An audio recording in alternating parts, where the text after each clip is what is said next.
I know Brother Robert is at home sick tonight. I just learned that Danny Spain fell out of his attic yesterday. Had to spend some time in the hospital yesterday. But he's okay. Didn't break anything. But he did hurt his head, his hip, his hand. And it was a rough tumble. And guess he's, what we say, stove up and not able to get out. But sorry to hear that. And but it's good to be with you tonight. Genesis chapter 4, the latter part of the chapter, we want to begin our study this evening. We've been kind of easing along, and maybe we ought to kick it into a little higher gear. Not necessarily that we have to, but I'm just thinking we've got a lot of chapters to cover between now and December, and at this rate, we're probably not going to get very far. But I'm going to do my best in Genesis 4 tonight to finish this up and then get into chapter 5. I'd like to begin at verse 17. What translation are you using? I'll be using English Standard tonight. I actually went to speak at a lectureship at Macon, a month ago or so, and I left my Bible there.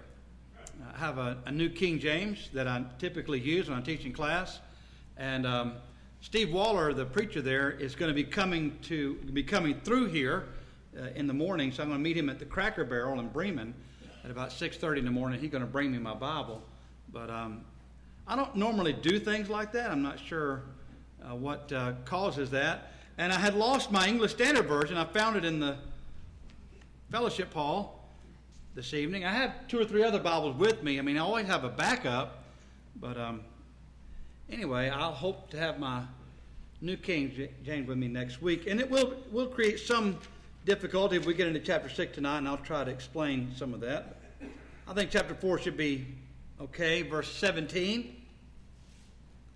Cain knew his wife, and she conceived and bore Enoch. When he built a city, he called the name of the city after the name of his son, Enoch.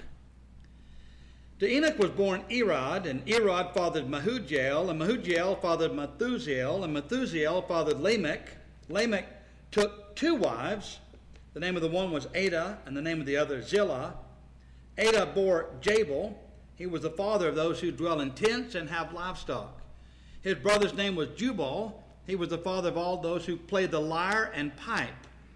Zillah also bore Tubal-Cain. He was the forger of all instruments of bronze and iron. The sister of Tubal-Cain was Naamah. Lamech said to his wives, Ada and Zillah, hear my voice. You wives of Lamech, listen to what I say. I have killed a man for wounding me, a young man for striking me. If Cain's revenge is 7-fold, then Lamech's is 77-fold. And Adam knew his wife again, and she bore a son and called his name Seth, for she said, God has appointed me another offspring instead of Abel, for Cain killed him. To Seth also his son was born, and he called his name Enos. At that time, people began to call upon the name of the Lord. It's fascinating to me, just a quick note here, to see how quickly mankind was able to progress. We see the forging, of course, of bronze and iron, the instruments of music that are being created already. It's also worth noting how quickly mankind is digressing from God's pattern, from God's plan. Lamech takes 2 wives, and this is the first mention of more than one wife. And it became a very common problem. In fact, throughout all of Old Testament history, up until the time of the advent of Christianity, multiple wives was quite common. And of course, the question would naturally arise, now, what was God's view of this? And I believe Jesus provides the answer in Matthew 19. From the beginning, it was not so. We might say very early on, it was the practice of man, but clearly from the response of Jesus in Matthew 19, it was not in God's plan for a man to have more than one wife. And we do find a number of instances in the Old Testament in particular where a man, a great man even, like Abraham, would have more than one wife, or maybe a wife and a servant girl or servant girls, and it would create problems, domestic problems, as you might imagine, and it never turned out well. think it's worth noting here that Cain had a son named Enoch, and when they built a city, and the question that, I don't know about you, but the question comes up, and it often does, and I'm glad it hasn't in this class, because when Cain was banished because of his murder of his brother, the question often arises, where did Cain find a wife? I suppose that's because the way the text seems to read, and because we're not reading enough between the lines, I think it's a grave mistake to assume that Adam and Eve had just the names of the children that are mentioned here. It just seems likely to me that if a man is capable of living to be 960 plus years old, he probably had more than 3 children. And in fact, we know that he had other children. They weren't mentioned, or how many he had, we do not know. My daughter has had 4 in 4 years. So I'm imagining that Adam and Eve, as healthy as they were, and living as long as they did, they might have had one every 9 months. And this might have went on for quite a while. And who knows? I mean, I'm only guessing. I wouldn't know that for sure. But they certainly would have had a lot of children. I know that also raises the question, does that mean that brothers and sisters married each other? Aren't we still marrying each other? I mean, Adam and Eve are the father and mother of every human being. And so, yeah, we all are married to our brothers and sisters in that sense. Certainly not close bloodline any longer, but obviously that would have been the case early on. So again, just thoughts like that emerge. Where did this city come from? Or we know where it came from, but what was the necessity for a city, or who would have inhabited that city?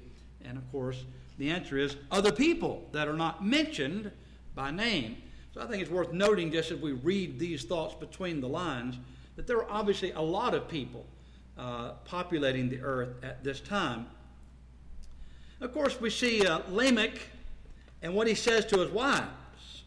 Isn't it interesting how he addresses them? Ada and Zillah, hear my voice. Listen to me. You wives of Lamech. I'm just imagining. Well, I probably get knocked out. I'm just thinking if I come home and I say, wife of Patrick, listen to me. I duck or run or something, but it does indicate a little bit of arrogance, doesn't it? And he cites Cain and the fact that Cain had killed his brother. And if his was to be requited 7 times, me will be, well, that's 70 times. You think he thought highly of himself, perhaps? Certainly that seemed to be the case. He was a descendant of Cain. And it's probably here to help us understand the character, the nature, the mindset, and the attitude of these sons and daughters of Cain, the children of men, as they will be addressed or called or described later. But again, just worth noting. Verse 25, Adam knew his wife. She bore a son, called his name Seth. God has appointed me another offspring instead of Abel. Again, it's interesting that Eve is still mindful of what God had said to her in Genesis 3:15, and every other godly woman from that time forward until Mary, of course, was visited by an angel from the Lord who said, you are highly favored of the Lord, and she accepted her role as the handmaiden of the Lord to be the vessel through whom the Christ would come into the world. But again, she seemed to be cognizant of this as she speaks of this new son, Seth, who would take the place of the slain brother. Verse 26 is interesting. At that time began people to call upon the name of the Lord. Now, didn't we just read in Genesis chapter 4 where Cain and Abel in the process of time brought an offering? What would you call that? That was worship, was it not? So there's a question that arises. What does this phrase mean? What is Moses telling us about this particular period of time? At that time, men began to call upon the name of the Lord. A couple of ideas. are suggested here. It could be that this was a period of wholesale revival on the part of the descendants of Seth, this new bloodline that we're now introduced to, that takes the place of Abel. He's introducing a new invigorated return to God, we might call a revival period. Perhaps that's the meaning. It probably is more likely the case that this is a reference to corporate worship being instituted. When you look at the scene in Genesis 4, you see two individuals who came to offer an offering. Nothing was mentioned there about their families or anyone else with them. But this raises a larger question.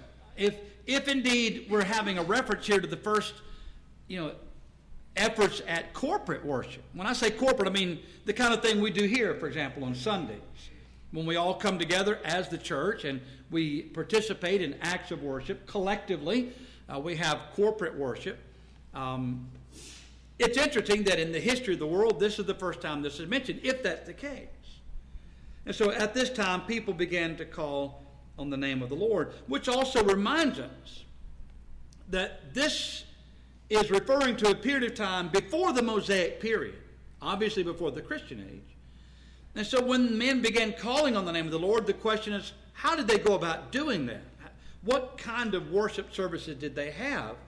We have a number of glimpses into that. Genesis 4, for example. We also have the example of Abraham and his sons who would build an altar or erect an altar, and there they would sacrifice on that altar to God. We have the account of Job, who also was in this period of time, maybe not this far back. It would be sometime after the flood, but nevertheless Job, who would remind us of the kind of worship that was involved here. You remember in Job chapters 1 and 2, when Job was offering worship to God, he would ask God to do what for his children? What did he ask on behalf of his children?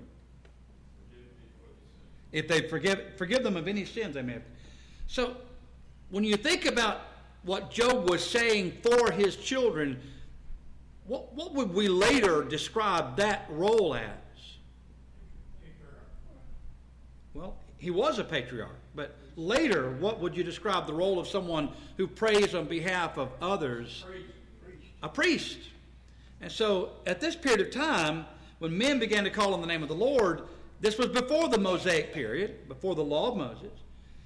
And so it was a patriarchal style of worship, which is, of course, reminding us that it was the fathers or the heads of the clans, or these groups of people, that would lead in that worship. It's also worth noting, again, from the example of Abraham, Isaac, Jacob, and others, that these patriarchs would address God, and God would address them. They would converse. And so God would communicate his will to that family or to the human race or whatever the case might be through the heads of these families. And so they were indeed serving as priests and prophets on behalf of their families, no doubt. And again, I think it's worth noting this was the time when men began to call on the name of the Lord. And we could stop and say here something about corporate worship and the importance of assembling together in corporate worship. I heard someone say recently that had grown up in a denominational church and was in the habit of attending services Sunday morning only.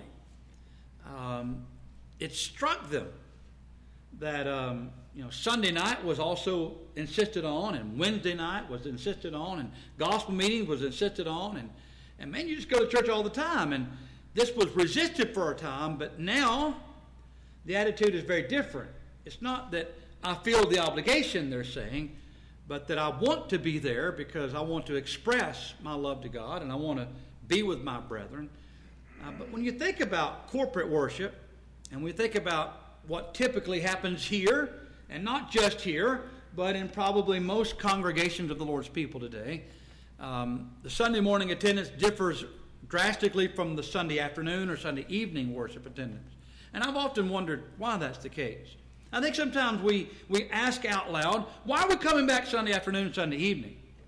That's a legitimate question to ask, I suppose. But sometimes the question is asked, and you realize at the heart of that question is, I don't want to come back, so why do I have to come back? At the question itself, which to me is alarming. It suggests that there's a problem, a larger problem.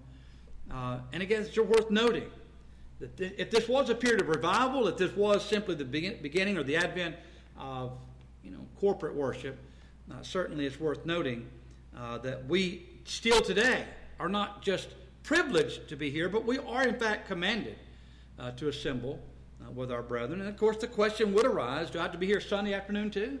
And Wednesday night? Do I have to be here for all that?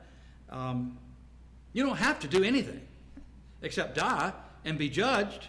You don't have to do anything. But we certainly would want to, wouldn't we? Express our love and devotion to God and draw close to Him and fellowship with His people as often as possible, wouldn't we? I mean, maybe that's a better way of looking at it. I see somebody's hand somewhere. Oh, there it is, Roger. A problem with people not coming back to the assembly is a heart problem. Okay. And if we allow it to go on, then that heart will act. That's what Scripture explains. Well, the more we do it, the easier it is to do. Right. And the further away we can find. It's almost like when you think about people calling on the name of the Lord, it's people are drawing closer to the Lord, aren't they? And isn't that what worship is designed to do? Okay. Any other questions or comments? Good. Chapter 5. I'm going to read the text in chapter 5, and then we'll make comments. This is one of those chapters that bothers a lot of people, particularly newcomers to a study of the Bible, not really understanding why we have to have lists like this. And I'm just going to ask you, before we read it, why do we have genealogical lists throughout Scripture, particularly here in Genesis? We have two, there's three Toledes, as they're called. These are the book of the generations of. Why do we have these? To show that Christ was indeed the Messiah when He came. Okay. So this is kind of tracing from Adam all the way to Joseph and Mary, and we see that, and we see that respectively in the genealogical list of Matthew and Luke in the New Testament, as they break all that down. Particularly Luke, he goes all the way back to Adam, and so there's no mistaking that. Okay, this is the book of the generations of Adam. When God created man, He made him in the likeness of God.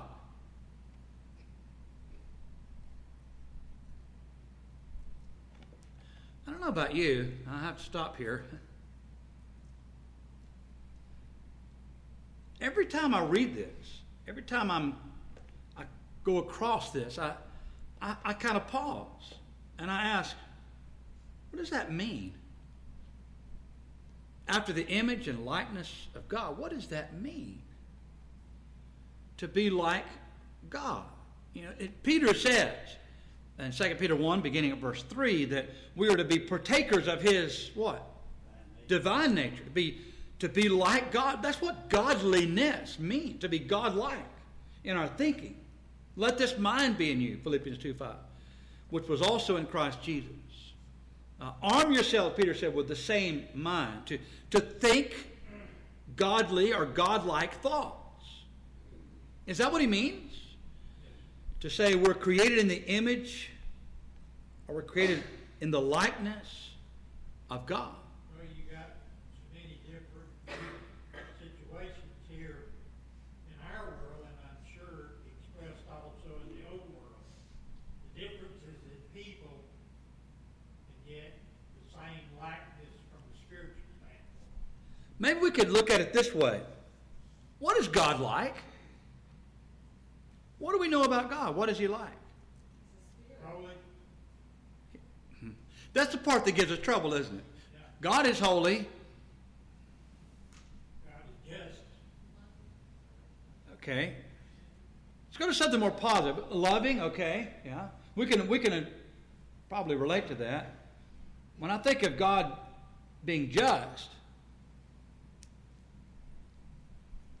God to have justice or God to have love. I'm trying not to say it. And I don't watch the news that often. usually around 4 o'clock in the morning, I try to catch up with what happened the night before. In about 30 minutes, you can catch up with just about everything that happened the day before. You don't have to watch it all day long. You just repeat over and over all day long the same thing. So I listen to blonde-headed women on Fox News, and they tell me, basically what happened the day before and what's going to happen that day. And so God is just. And we understand that, right? I suppose we understand when justice fails. Right? When we understand, for example, I'm just going to throw this out as an example. If the law applies to me, but it doesn't apply to you. If I would get thrown in jail for doing what those running for the presidency have done, or lesser crimes, but you can run for president and be elected. And the FBI will exonerate you. And the Justice Department exonerate you. I mean, that's fine. So we see that and we're like, that's not like God. God doesn't operate that way. So when you hear the text saying, in the likeness of God, we have to remember, don't we, that God made us with the understanding, at least. We know what justice is. We recognize it when we see it. We know what love is. We recognize it when we see it. And let's be fair. We are many times just in our dealing with each other. But I think some people are so blinded by what's happening, going to happen at the end, that they actually forget what's right and what's, because they already automatically think that whatever they're doing is right. So all that other stuff Gets lost, doesn't it? I guess what I'm suggesting here is that we understand the likeness of God in that sense. We even understand holiness. But we're not always holy, are we? We know what it is. We don't always practice it. And we recognize it. And so the question then comes, and this is the theological question we need to wrestle with. Why is it not always that? If God made us that way, why are we not that way? Well, let's just keep reading. Male and female, he created them, and he blessed them and named them man when they were created. The old King James says, named them Adam. The new King James, I believe, and the English Standard Version said, named them man. It literally means red dirt. That's what Adam means, red dirt. Isn't that interesting? When you think about Jesus in particular, he nicknamed everybody. And these nicknames, or these secondary names, had significance attached to them. Peter, the little rock, or sons of thunder. I mean, we think of the names that Jesus gave, but they're significant, and we see that throughout Scripture where people were named based on their character. Isn't it interesting that the father of the human race was named Dirt? He literally was, God gave him this name. You're red dirt. That's who you are. You're red dirt. That's what he was made from. And you hear people say that your name is Dirt, or his name is Dirt. Well, sorry, son, but that is literally the meaning, red dirt. Does that mean he was an Indian? I don't know what it means. He probably was on some technical support line somewhere, so when you had a problem with your phone, you could, anyway. So Adam had the answer, I'm sure. Anyway, I don't know. God called him this for a reason. Maybe it was to simply remind him. That's where he came from. I'm God, and you're dirt. I animated dirt. I breathed into you the breath of life, and you became a living soul because I made you. And you say, why would God have to remind us? We just read about Lamech. Listen, wives of Lamech. Can you imagine the arrogance of this man? It didn't take long for people to start thinking arrogantly. When we get to chapter 6, they were called Nephilim, or giants. What does that mean exactly? We'll say more about that when we get to chapter 6, but it's the same idea. These people thought pretty highly of themselves and were thought highly of. They need to be humble, didn't they? And don't we need to be humble? Don't we need to remember that we are but dust, and that one day we're going to die, and we will go back to the dirt from which we came. When Adam had lived 130 years, he fathered a son in his own likeness, after his image, and named him Seth. What does that mean? I'm sorry, I love my son-in-law. And I love my son-in-law's boys, and particularly your girl. They don't look anything like me. I lie awake at night wondering what happened. How did they exercise that gene pool completely? But when we have grandchildren or children, we say, oh, he looks just like his daddy, or he looks just like his granddaddy, or he acts just like his daddy, or acts just like his granddaddy. Or a grandmother, let me be politically correct, or whatever.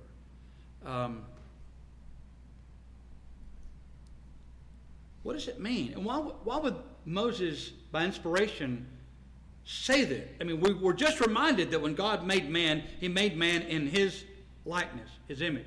Now Adam has a son in his likeness and image. We have to be careful here, because I spend a lot of time with Calvinists, and I have no regard for their theology whatsoever. It's really disturbing. Was that you, Doug Parrish, that posted on Facebook that T-shirt, All Lives Matter? It was a reference to Calvinism.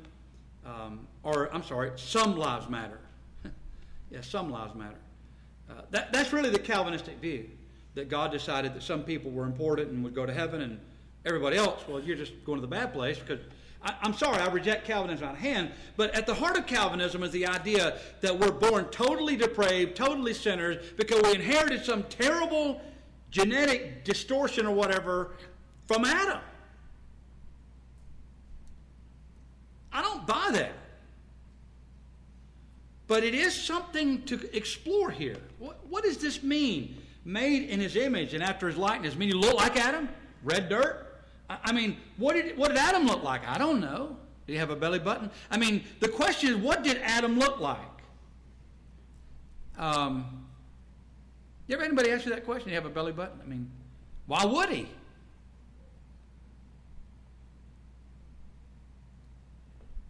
The Calvinists, I know how they would deal with this.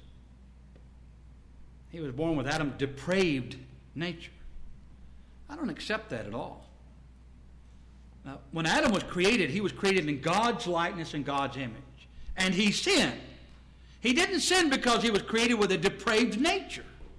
He adopted a depraved nature. Isaiah said, all we like sheep have gone. Not born that way, we go that way. And we turn everyone to his own way. So we do our own thing. We make those choices, and we can't blame God for our wrong choices. Now, to your question about a belly button, Yeah. Adam, he didn't have that. He didn't have, you're certain of that? He was not born of a woman. God Okay. made him. Okay. Did they keep his children from being anatomically challenged? He would probably, anyway, I'm just saying. I don't know.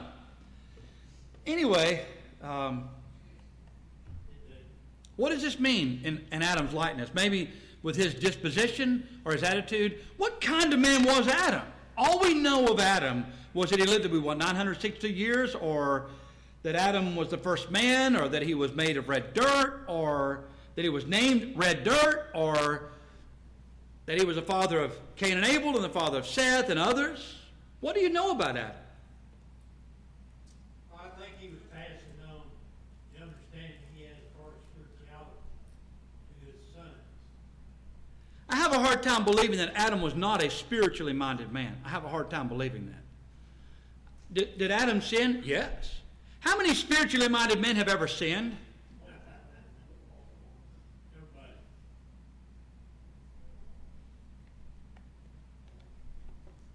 Someone was reading Genesis 9 the other day and learned that Noah got drunk after the flood. And they were startled by this. Was Noah a good man? Did he do wrong? Yes, he did.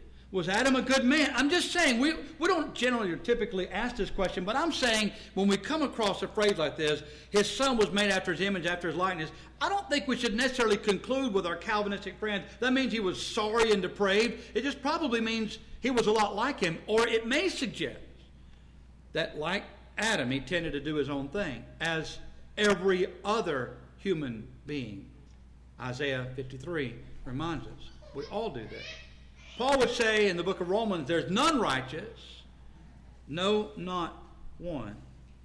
Anyway, the days of Adam after he fathered Seth were 800 years, and he had other sons and daughters. Oh, thus the days that Adam lived were 930 years, and he died. When Seth had lived 105 years, he fathered Enos. Seth lived after he fathered Enos 807 years, and he had other sons and daughters. Thus all the days of Seth were 912 years, and he died. When Enos had lived 90 years, he fathered Kenan. Enos lived after he fathered Kenan 815 years and had other sons and daughters. Thus all the days of Enos were 905 years, and he died. When Kenan had lived 70 years, he fathered Mahalalel. Kenan lived after he fathered Mahalalel 840 years, and he had other sons and daughters. Thus all the days of Kenan were 910 years, and he died. When Mahalalel had lived 65 years, he fathered Jared. Mahalalel lived after he had fathered Jared 830 years, and he had other sons and daughters. Thus all the days of Mahalalel were 895 years, and he died. When Jared had lived 162 years, he fathered Enoch. Jared lived after he had fathered Enoch 800 years and had other sons and daughters. Thus all the days of Jared were 962 years, and he died. When Enoch had lived 65 years, he fathered Methuselah. Enoch walked with God after he fathered Methuselah 300 years and had other sons and daughters. Thus all the days of Enoch were 365 years. Enoch walked with God and was not, for God took him. When Methuselah had lived 187 years, he fathered Lamech. Methuselah lived after he fathered Lamech 782 years and had other sons and daughters. Thus all the days of Methuselah were 969 years, and he died. When Lamech had lived 182 years, he fathered a son and called his name Noah, saying, out of the ground that the Lord has cursed, this one shall bring us relief from our work and from the painful toil of our hands. Lamech lived after he fathered Noah 595 years and had other sons and daughters. Thus all the days of Lamech were 777 years, and he died. He was just a teenager. After Noah was 500 years old, Noah fathered Shem, Ham, and Japheth. I had a teacher in archaeology tell me one time, you cannot follow Bishop Ussher's chronology of time between the creation and the flood based on this genealogical list in Genesis 5 and 10. You can't do that because the likelihood is the names of these men who fathered these children, likely they were grandfathers or great-grandfathers or great-great-grandfathers of these children. Okay, I can go with that, but I still think Ussher was probably very close to correct because Moses tells us whether he was the great-great-great-great-great-great-great-great-great-great-grandfather of whoever, still we know how old he was when that other child was born. You cannot lose sight of the marker and the age. And that's what's important here. So again, when you hear people say, well, we can't remember that or we can't follow that logic because they might have been, that may be. But if there are gaps and we're not hearing about all of the people in that line, we do know how old this person was before the next person in line that was mentioned by name was mentioned. And so we can put the numbers together. And we can conclude that Methuselah was the oldest person recorded ever to live, 969 years. And you can also do the numbers, and you'll find that when you run the numbers, Methuselah died the year of the flood. So it's very likely, highly probable, that Methuselah would have lived longer had he not died in the flood. What's that? Methuselah did die. Yeah, no, his daddy didn't die. Yeah. Enoch was 360 some odd years old, and he didn't die. Yes, ma'am? Talk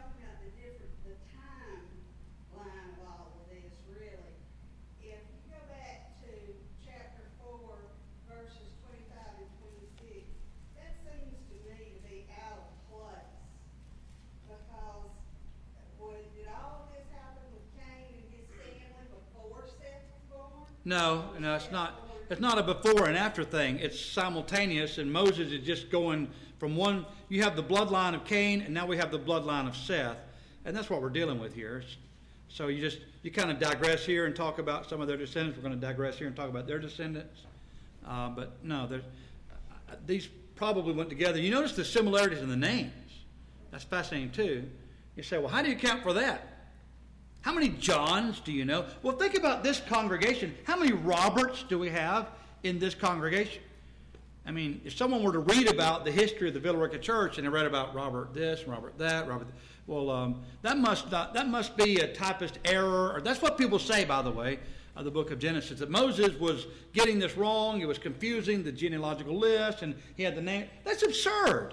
The fact that the sons of Cain and the sons of Seth had similar names, some of them even identical names, doesn't mean anything. I mean, it's the same time period, and they're odd names, I'll give you that, but nevertheless, they were no hard thing to figure out there. Okay, how do you explain a human being living to be nearly 1,000 years old? How do you do that?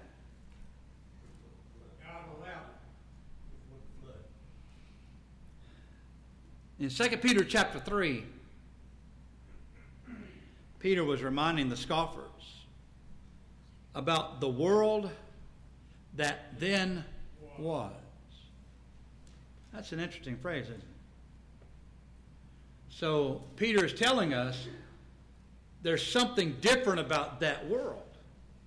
There's been a lot of speculation about that, a lot of theorizing about that, a lot of experimenting about that. There are some groups that have devoted considerable amounts of time and money exploring different things. I think I mentioned this before. This is something done back in the 90s. There's a group of researchers in Japan, for example, that were trying to duplicate what they would consider to be the soil composition of planet Earth. We're all speculating here, but something of the soil composition of planet Earth before the flood. Not only that, but something of the atmospheric conditions of planet Earth. So it was a really fancy greenhouse. And that's just a simple way of putting it, that they had created. And they planted tomatoes. These tomatoes grew into large trees. They weren't just little bushes. They were trees. And the tomatoes did not ripen until they were picked. And they generally didn't rot. But these trees lived many years. Now, that's fascinating, isn't it?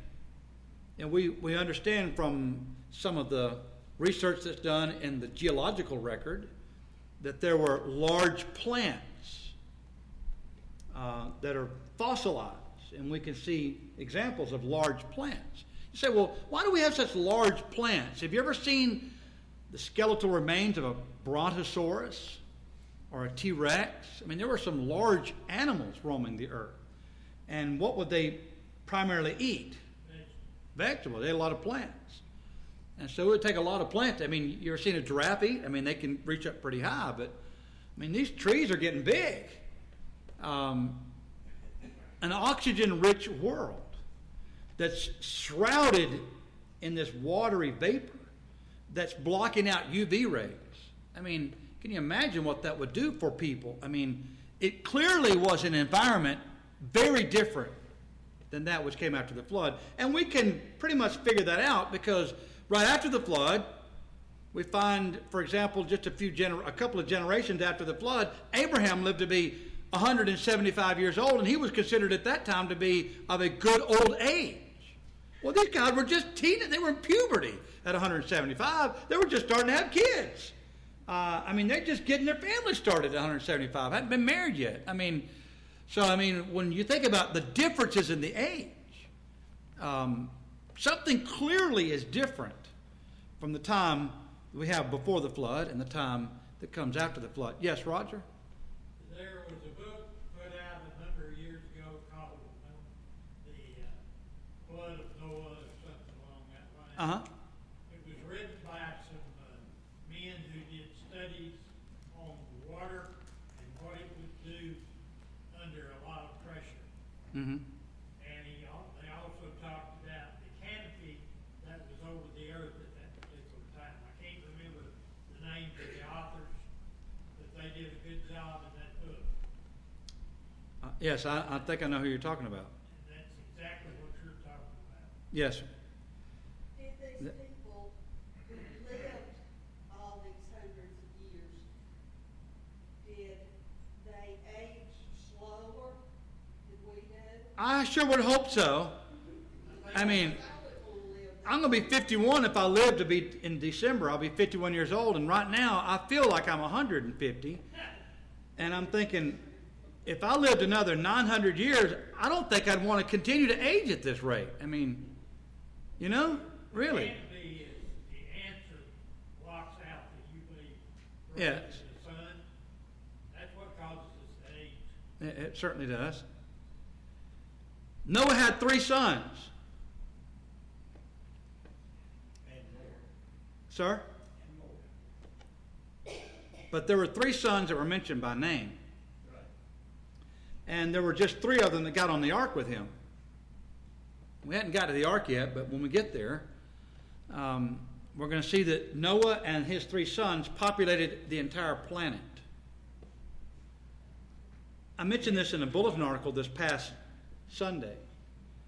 I don't know about you, but I am sick to death of hearing about race relations.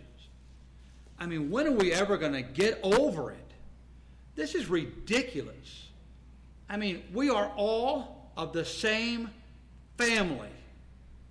Some of us are fat, some of us are skinny, some of us have a lot of hair. I feel sorry for you. Some of us don't have any hair. Some of us are light-skinned, some of us are dark-skinned, some of us are brown, some of us are... There's some really black people. And they're not all from Africa. Some of Indian, people from India are very black-skinned people. And they're actually considered to be Caucasian. Not because of this, we generally think that Negroes and Caucasians are differentiated because of melatonin in their skin. That's not true. It's more facial features, lip size, nose size, other features, the style of hair.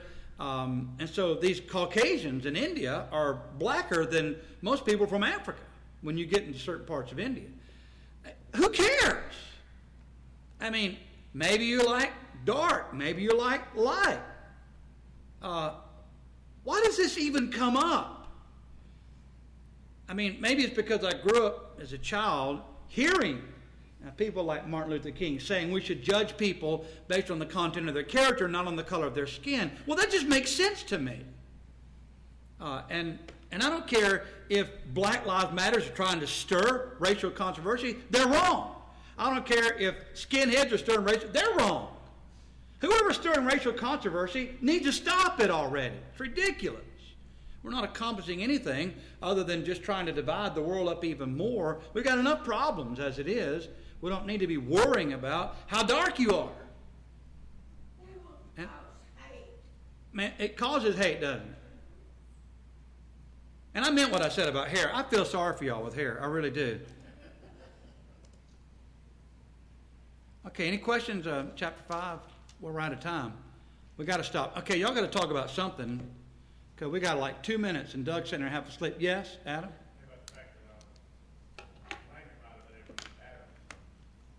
What?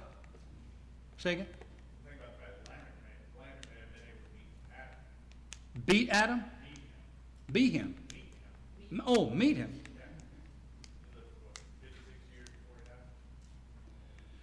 Yeah. I mean, Adam lived half of that period of time before the flood, so he would have met a lot of these people. And don't you imagine if you met Adam, he would tell you what paradise was like?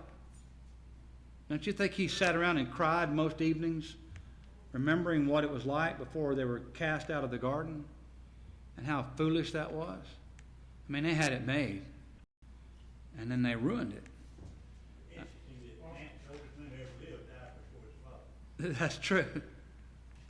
Well, Enoch never died. In the cool of the day. Sir? You walk with God in the cool of the day. Indeed he did. And I'm sure he would have shared many of those experiences. And it makes you wonder, doesn't it, if someone is literally made with the hands of God. And I say, well, that's really significant. Weren't we all made by God? And that's what the psalm writer said in the 139th Psalm. I'm fearfully and wonderfully made. You knit me together in the lower parts of the earth. I mean, he's literally saying, God put me together in my mother's womb. And so, indeed, aren't we all made by God? Yes? Don't you think that everybody has somebody different that you meet in heaven? I mean, after you meet God and Jesus. I'm sorry, say again? Don't you think that everyone has someone different from history that they would like to meet and talk to? I can think of a lot of people I'd like to meet and talk to when I get yeah. I hope so. We won't have any time. We'll be out of time when we get to heaven.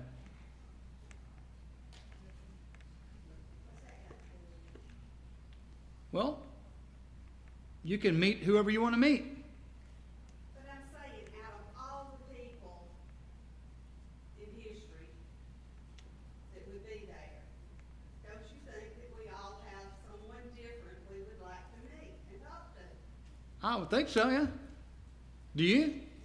I do. What language are we going to speak in heaven? I don't know. That's a good question. Most preachers, we want them to meet Peter and Paul.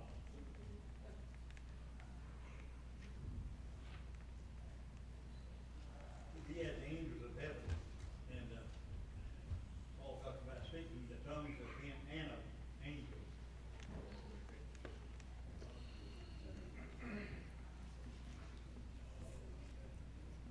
It's an interesting question, isn't it?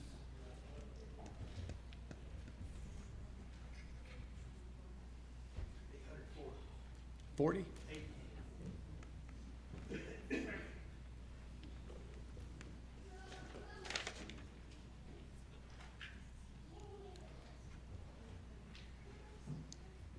Number 840 in your song books.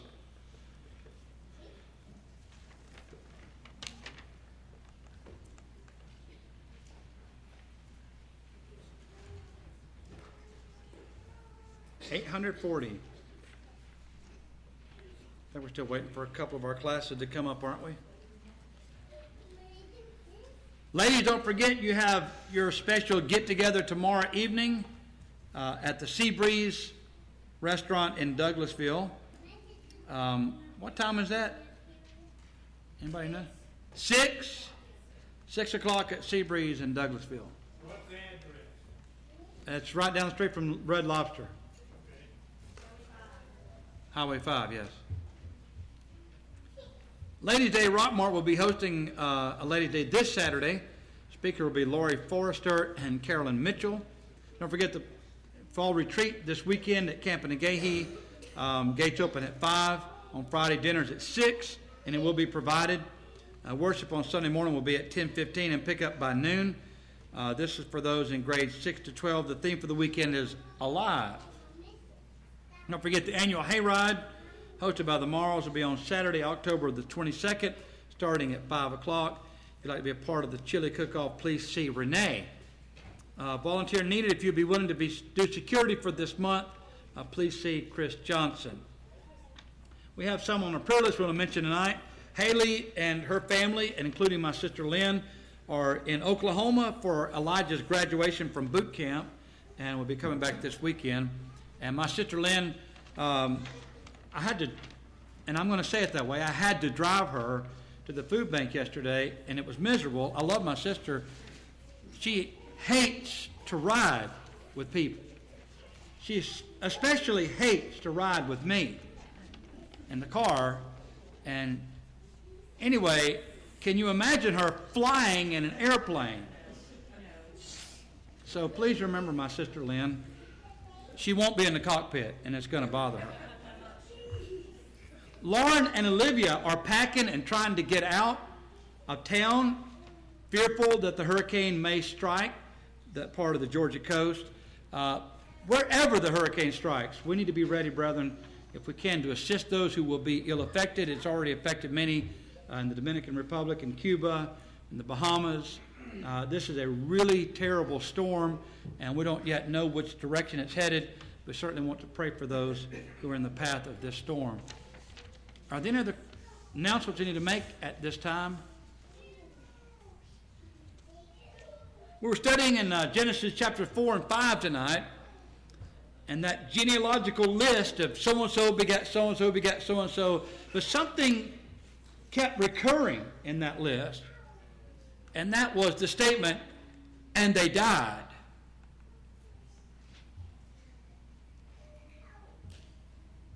We're all going to die. Some of us will live longer, some not so long, some healthier, some not so healthy. But we're all going to die. And the question that we have to confront is, of course, what happens then? Am I ready to die? Am I ready to face God in judgment?